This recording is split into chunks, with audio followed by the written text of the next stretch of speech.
Government doesn't own anything. We really don't have a government. We're just a colony of England. How can you say that, a colony of England? Well, I know that they have the Republican Party and the Democrat parties, and I go down to the local bank and I can cash a dollar bill, can't I?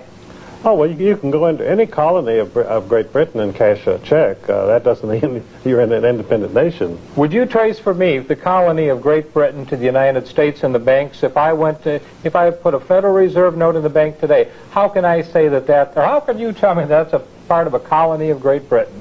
Well, you see, we started out as a colony of Great Britain, and then presumably we won political independence in the American Revolution. But you see, the American Revolution was not against the bank. The American Revolution was against King George III. So we won against King George III, but we didn't win against the Bank of England, of which King George III was a major stockholder. So King George lost this wonderful colony over here, but he retained the banking control and continued to get his interest and his profits from his American colony, just as before.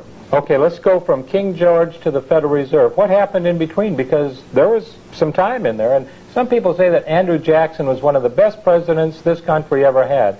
Could you tell us about him, and what did he do in regard to banking?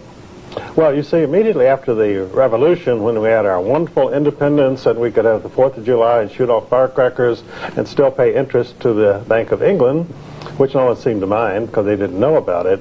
And so Andrew Hamilton reestablished the Bank of England presence in the United States of America immediately after the Revolution, called the First Bank of the United States, which Jefferson strongly opposed. And when Jefferson became president, he refused to renew the charter of this foreign central bank, the First Bank of the United States, so it went out of existence. And in revenge for that, England declared war on us, and we had the War of 1812, which was simply a banking war. Of course, you won't read that in any history book in England or in the United States. They tell you that American seamen were being impressed by the British Navy. They would stop American ships and impress American seamen. And this was the occasion of the war. Well, it had nothing to do with it. It was simply the Bank of England said, we're going to punish the United States for refusing to renew the charter of the First Bank of the United States. So anyway, the First Bank of the United States disappeared, and then Nicholas Biddle, an agent of James Rothschild of Paris, chartered a second Bank of the United States.